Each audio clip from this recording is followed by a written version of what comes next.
mga paps, ito papalit tayo ng timing belt oil seal.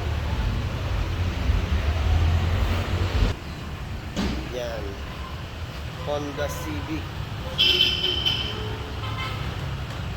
Naging problema natin na nag-leak yung ating oil dito sa bandang timing belt, kaya kailangan natin siya palitan agad para hindi mabasa ng oil yung timing belt. Pwede siyang maputol. Yun, isa sa kailangan natin siya mapalitan agad. Tinanggal natin yung valve cover gasket, tsaka valve cover, tsaka yung cover ng timing belt. Yan.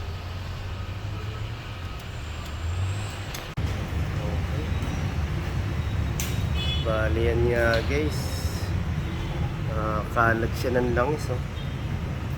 Okay.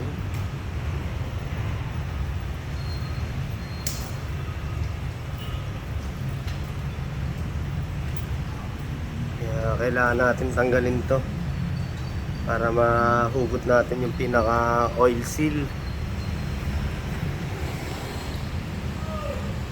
Ayan guys, tanggalan natin yung pinaka tornilyo.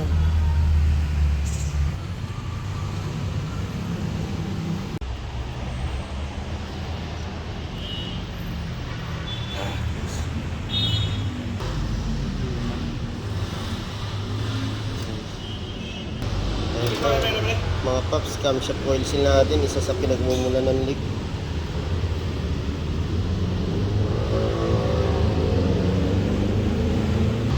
Tsaka ito naman yung nasa ilalim, oh.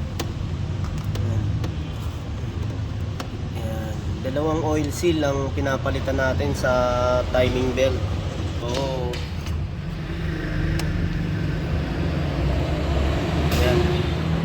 Ayan. Ito naman mga paps, yung oil seal nito, ito yung sa sigunyal natin. Yan, isa sa talagang bumibigay din yan, yung oil seal na yan. Tapos yung sa camshaft naman.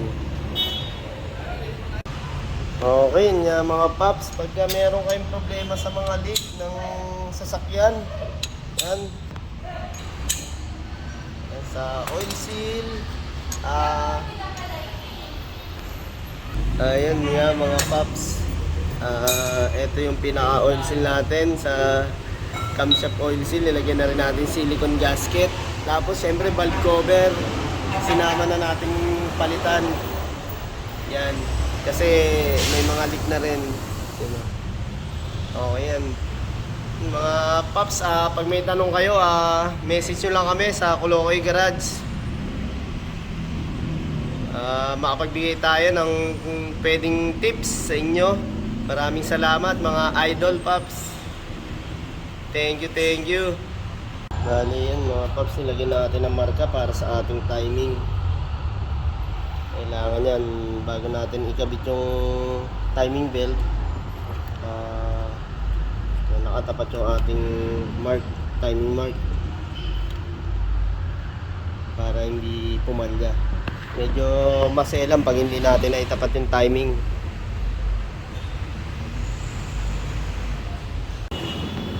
Ito, malapit na tayo mga tapos mga paps. Bali, babalik na lang natin ito. Tinanggal natin na power steering kasi yan, nakaharang siya dyan pag nagtanggal tayo ng cover na yan. Konti na lang.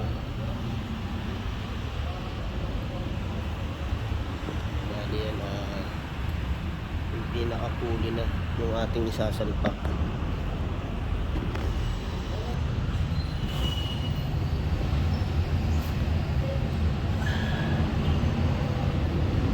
Pinakalak ng ating puli.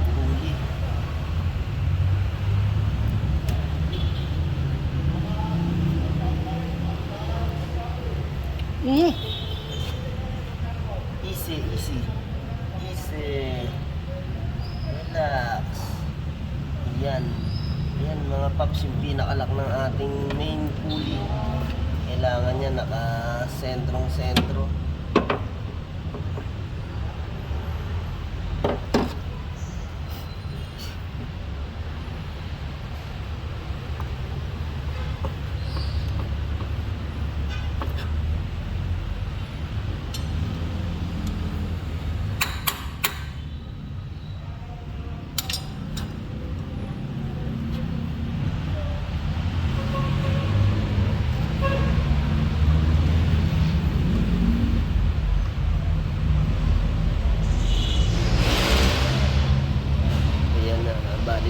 na natin pinaka-tornilyo natin dyan.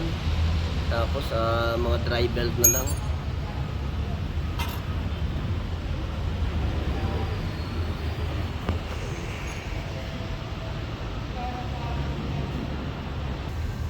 Yan yung ating valve cover. Bago na yung ating valve cover gasket dyan.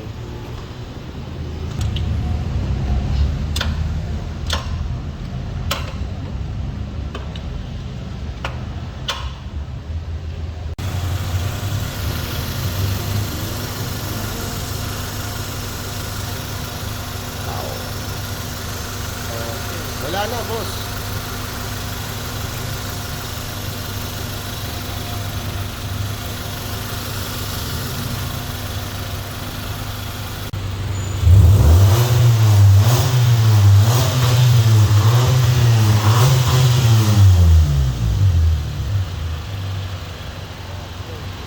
Okay na. Ayan, mga tops ayos na tong Honda Civic. Wala nang leak.